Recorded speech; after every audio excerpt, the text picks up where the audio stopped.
How religion took 16 years from my life. It feels weird to do this, but I wanted to tell my story to people who might understand. I'm not professionally diagnosed, but I definitely have deep emotional and mental problems. Please don't tell me to seek out professional help. I want to have therapy so bad. I know that I need help, but for now, it's not possible. Because if I would ask my parents, they would tell me I should pray to God and He would fix the phase I have. But I assure you, as soon as I get the opportunity to seek out professional help without my parents knowing I'm going to. As long as that is possible, I'm trying to figure out what is going on with me on my own. I did so much research during quarantine because I started to question my sense of self, especially my identity, and ended up having an internal crisis. I thought my issues weren't that deep because I never was physically abused and technically everything in my life was fine. I had clothes, food, and an overall loving family on the surface. And I played it down because I thought someone like me can't call their experiences trauma because I was never hit nor bullied. Generally, people like me because I was a massive people pleaser and still do it, but it's gotten better. Or at least, they were nice to me. My parents supported me, helped me out when I needed money for something, and now there are two parts of me fighting. The one part that knows exactly how hecked up I really am, and the other part that tells me I'm exaggerating, that I should stop overthinking and stop being ungrateful. I'm torn, and I hope to find at least one person who kind of understands me. I feel like no one could ever get me, because my trauma doesn't feel validated. Even though I found out that the part of the brain that is responsible for physical pain is also responsible for emotional pain. It still feels like I don't deserve to be heard, because on the surface, everything was perfectly fine, and even though I talked to friends about it and they really helped me, they still told me to be grateful that I was well liked and no one directly hurt me. But I can't. I can't look at the positive aspects and live normally. It affects my life. It affects the person I am. It shaped me. I can't concentrate, and it got worse and worse with time. I have emotional outbursts that I learned to hide. I'm constantly on guard and don't feel safe in my house because I constantly think my parents could find out something that I'm hiding from them. I can never relax no matter where I am, except when I'm at my boyfriend's house and I know no one is going to be at home for a longer period of time. I feel like I'm not worth it. I feel ugly on the inside and outside, and I hate myself for coping by overeating. I'm not obese nor anything near it, but if I continue to eat how I eat without going to the gym, it could happen. I feel like I don't have to be the main mother figure to my sisters because my mom is so emotionally detached that I don't want them to think that what she does is real love. But the worst thing is how distant I feel from my emotions and myself. Does a myself even exist? Can I ever be it? I feel numbed out and drained, even though I do nothing all day but distract myself as good as I can. I feel like I never achieved anything and that I never will. Everything is so overwhelming and so hard to do, even the littlest homework or task. That's why I have a pile of work in my emails, and in the back of my mind that stresses me the hell out. But I just can't get myself to do it unless it has a deadline. And even then, I tend to at last minute. I feel weak, stupid, and misunderstood, and I think to myself, if that continues, all my good marks are going to drop, and then my parents are going to be a problem even on the surface. I'm doing my A-levels, class of 2021, in Germany. I was born here. Right now, and I just feel like I can't do it, and it is required from me that I get a prestigious degree, even though I would rather pursue a singing career. That was the longest introduction I ever wrote, but it needed to be at least written down somewhere. So what is the big deal? What am I complaining about? I'll try to create a chronological order and to remember everything crucial, but I yesterday realized that I'm missing blocks of time in my memories, even from recent times. It all started before I was born. My parents found each other through friends and got together. My mom lived in Kazakhstan before moving to Germany. I still don't know exactly why.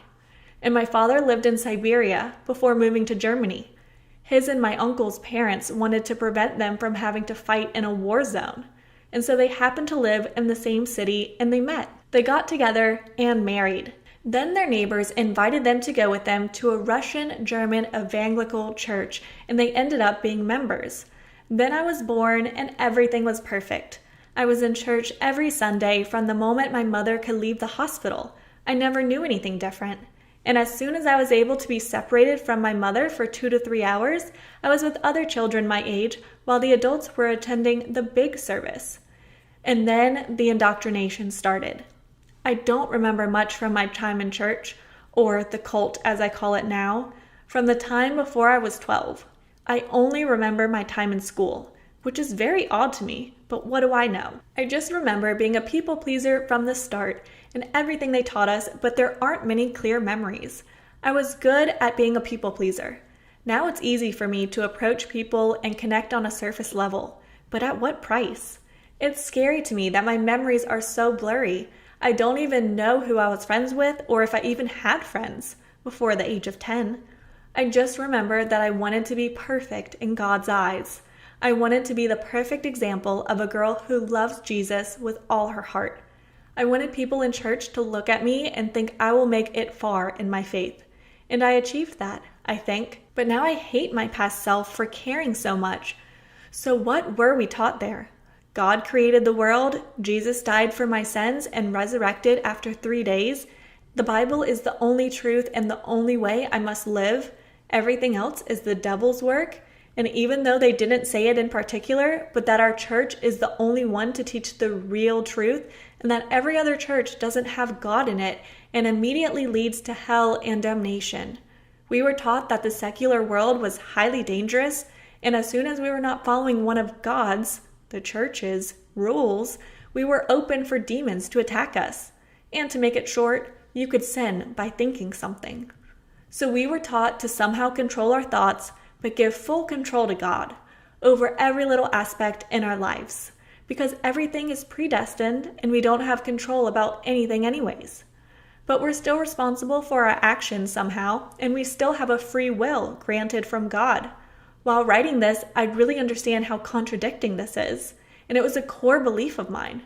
When an adult who looked after you as a toddler tells you this, and there are 500 people who all believed it wholeheartedly, you try to justify it until you really can't anymore. And then everything shatters. Losing faith is something that was so deeply intertwined with your whole existence. It's like part of you just died. Even though you know how ridiculous it was believing in it, and you still feel stupid for not realizing it earlier. So in a nutshell, everything bad you do is because you're not saved. Because for someone who is really saved, it's physically impossible to sin no matter how, and automatically fully your fault. But when you achieve something, it's because God did it. You're never capable of doing or achieving something on your own. You're even unable to think the right, good way. So you're basically nothing and unimportant. But when you come to God, He gives you a purpose He specifically chose for you. You matter to Him. You're worthy of His love.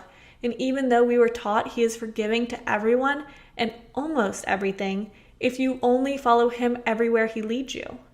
Another bizarre contradiction they teach little children: you're nothing, but with God, you're worthy.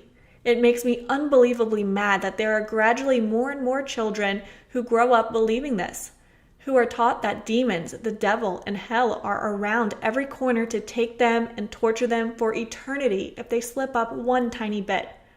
That's why I cried myself to sleep for years, begging God to forgive me for saying shit one time, or thinking in my head that I wanted to kiss a boy, not speaking of being attracted to a girl. Because of course anything than straight marriage within my church is wrong. Yes, I was expected to have a boyfriend within church, and if he was in the world, I had to convince him to go to church, and he has to love God. We weren't allowed to date before 17, and of course, no premarital sex. But they took it further to prevent it at all costs. You weren't allowed to be alone in a room with your significant other before marriage, so nothing could possibly happen. Holding hands and short hugs were allowed when engaged. So if you grew up there, find a boyfriend, and get engaged as fast as possible, because if you fall in love, it must be in God's plan. Because you want to F and then marry as fast as possible, you have to be together at least a year and then be engaged for at least half a year to have your first kiss ever, if you weren't sinful, in front of everybody, and when the pastor says, you may kiss the bride. We were taught that God wants us to be pure and learn to value our partner's personality. They told us girls that if we had a sexual relationship before marriage, you would never know if he really loves you or just wants your body, and that every guy outside church would never love us for our personalities. Another contradiction. These young adults rush into marriage not because they think, wow, I really value my partner as a person. No, they're sex-driven teenagers lying to themselves, which is absolutely not their fault, of course. No one is appreciating anything, and if they are, they're very lucky, because there were maybe 15 people in your age range that you could end up with. Girls were also taught to save themselves because we are like chewing gum, and if you're all chewed up, your godly future husband wouldn't want you, would he? We were told we were pure glasses of water, and if we sleep around before marriage, or even with only one person, every time dirt would fall into our pure water, and no one wants to drink dirty water. But the one thing that stuck with me that my mother, and later on, more older woman, told me was every time you sleep with a man, he takes part of your soul with him. That's why there should be only one guy from the start, so that you don't end up losing your soul. The thought of that terrified me to the core, and I believed it. Now I know it's bullshit, but it was in my head constantly for 5 or 6 years. We were told to cover up so guys don't want sin with their eyes and thoughts. Knee-length skirts and shorts were allowed, and I always hated how they looked on me. And you had to cover your belly and your shoulders at all cost. Cleavage was obviously not allowed, and so weren't tight clothes, only skinny jeans, not leggings, especially when you had a little bit more chest. And if you dared to show a tiny bit of skin, no matter how hot summer was, even if it was accidental, you'd get in trouble. I was in that godforsaken building almost every day, except for Wednesdays where we would meet up with our local little group of girls. There was a leader a few years older than us, and I'm glad mine wasn't as controlling as others and didn't force me too much to work in different groups in church and discuss what our beloved, I could vomit remembering him and his sleazy and narcissistic behavior, pastor taught us on Sunday. I was involved in worship, and my love for singing kind of saved me because that's the only thing I really did because I myself wanted it. I danced, which was okay. It was workout for me and not dancing for God when I think about it. I looked after toddlers once a month during service with other women. I was in the theater group, and when there was an event for teenagers, I was responsible for leading a group of other teenagers to organize it, so everything was done and standing where it belongs. I liked organizing, so I was lucky they just positioned me there, but it was still hella stressful. And I played the piano, which I didn't really enjoy. So there were the basics. I was heavily involved. With 12, you move from being with children to the big service, and you're finally old enough to be part of all the cool things the teenagers did. But then you're also constantly stressed out, which worsened every year because obviously school got harder, but also the church demanded more and more, and suddenly you were thrown into highly responsible tasks, which drained you. When I was 14, I started constantly having headaches. I started drinking coffee because I was exhausted from not being able to sleep, being stressed out and constantly worried that someone would find out my secrets. And now I need a very strong one for it to work. Because in school, I was someone else. I had a different name in my school, my real name. In church, the pastor required my parents to introduce me with a very faraway nickname from my real name because it sounded like a name in the Bible that an evil person had, and if I'd be called that, it would curse me. I did and said what I wanted. It increased gradually because I still tried to be myself, which you could be in church. No. In school, but obviously couldn't do that because no one can. I thought I was being myself in school, and maybe that was myself when I was 14, but I still was the most severe case of a people pleaser. And I always ended up in dependent, toxic friendships because I could never say anything against them. I had no one else who was close to me, so that also hurt me even though I didn't notice at the time. People abused my kindness because in church they told us we had to be nice, and I could do that at least. So I held on to being nice to everyone, helping everyone, and inviting people to come to church who were remotely close to me, which still embarrasses me the most, but you get in trouble when you're not inviting people.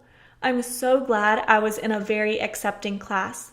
No one was ever really bullied, just mocked for a few things maybe, which I was, for being in that church. And they told me early on, it's a cult. You believe in crazy shit. Stop going there.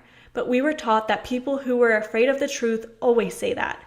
School was kind of a safe place for me, even if I had toxic friendships and got hurt a few times, because we live about 25 kilometers away from church, the cult, and nobody I knew from there could see me. And even though we were taught that God could see everything and is always reading our thoughts, I didn't feel very watched. I was scared shitless when I wore something in school we weren't allowed to wear in church, and I thought I saw someone I knew, so I felt better in school than at home. And that's why my definition of home is something entirely different than that of people who grew up in an emotionally safe home. So what was living in my home like? I'm the first daughter of 3, and therefore my father's precious firstborn. I learned really fast that just keeping quiet, smiling, and doing what I'm told is the best way to avoid any more stressful situations. I hated every form of confrontation, and I still do. When I was young as 3, my father threatened to hit me with a belt, and did it a few times, but I stopped misbehaving or questioning, so no one yelled at me anymore, and no one told me to stand in a corner without looking. So I just learned to not show my emotions at all at home, because emotions cause trouble and distress. They also told us that. God and our own intellect, which is controlled by God, must lead us. Emotions come out because of the devil. My father was in control of everything, and to this day, he is still extremely sexist, racist, homophobic, transphobic, etc. You name it. And he still thinks I have exactly the same opinions as him. He is very critical of my boyfriend, but because he puts on a facade in front of my father as I do, my father likes him. My parents, more my father, still don't want me to have anything premarital, even though they are less strict than before. So yeah, I can't ask for birth control because then they would not let me see my boyfriend. As I said, my father is very controlling and has a very high opinion of himself. Because he is providing for our family, he doesn't have to do anything regarding the house. This is on the women and the 4 girls in the house, because that's what God made us for. Popping out babies, cleaning, and cooking. But I still have to get a degree and a high-paying job. And then I ask myself, what do you want from me? What? In church, we learn that you have to find a job that gives you enough time to be as active as possible in church, while giving birth to as many children as possible and managing your whole household completely alone, because your husband is by God's law above you and there to lead you. How remarkably generous of you to lead me, because I can't decide on anything ever due to always thinking I don't have control anyways. That's why I need to plan everything obsessively and always know and control what's going on. I idolized my father until the realization that we don't have any emotional bond slowly reached me until it hit me hard. I had to organize my phone a certain way and delete messages so in case he would want to go through it, he wouldn't find anything. He wanted me to be his perfect show daughter who has good marks and serves God with all of her existence, and he really did that. In front of him, I am what he wants me to be.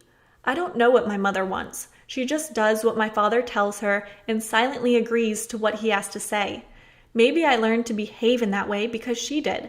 I'm honestly sorry for her because she never had a chance to study anything that could make her independent because of moving to Germany at 17 or 18 and not being able to speak the language very well. I could cry because no matter how brutal this sounds, her life is over in a way. She is what I never want to be. Whenever they told us how our future will look like, I had a kind of panic that I never felt before. At the time, I suppressed that, but when I think back, my heart rate goes up and I feel like I need to run as fast as I can. And that's why I hate to be dependent on someone. But weirdly, I still end up in situations where I'm highly dependent. Another thing that I can maybe explain now is my reaction to my grandfather's death. He was more of a father to me than my own, and his wife's home, which I also deeply love, felt safe.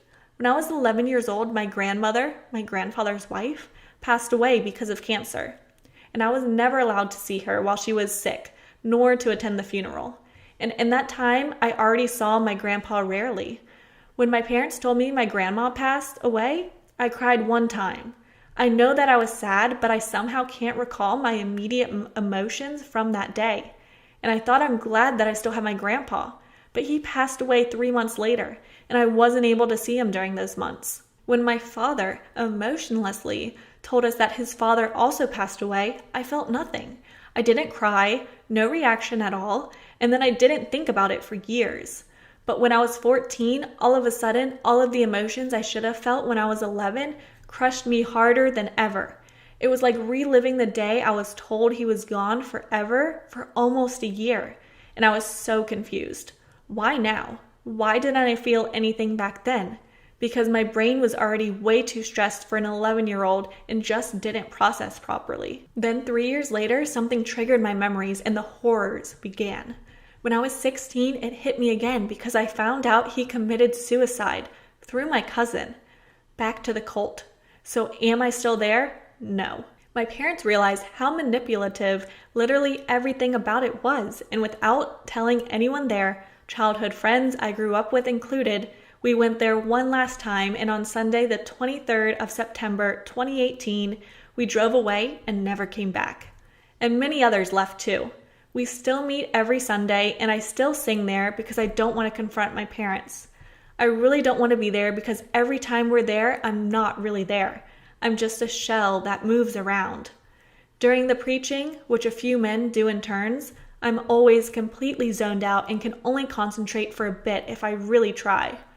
I don't know what that is or that means, but I absolutely hate it because I can't control it. And sometimes I'm just sad for no reason. I still can't sleep and still get a massive headache and can't stand up properly without strong coffee. I still eat too much stuff I really shouldn't, and I feel bad for every little bit I eat, but I can't stop. And it also affects all of my relationships, especially with my boyfriend. He sometimes doesn't understand, but he still comforts me and is patient, which I'm really grateful for. And something that comes to mind only now is that my father used to completely lose it when I had a bad mark. I was afraid to come home and always started crying before even telling him. And then he would shout even more, beat the table with his fist, and tell me to stop crying. Now I can control if I'm going to cry or not when something upsets me, and if I want to show my emotions or not. Being a very good liar was essential, and it still is. When my father is mad at me because I don't do the dishes, he still gets very impulsive and shames me because if he works and gives me food and clothing, it's just disrespectful to leave the dishes for too long. And when he stands beside me and doesn't stop while I do the dishes, I just nod my head and say yes. It's the only way to avoid more pain at all cost.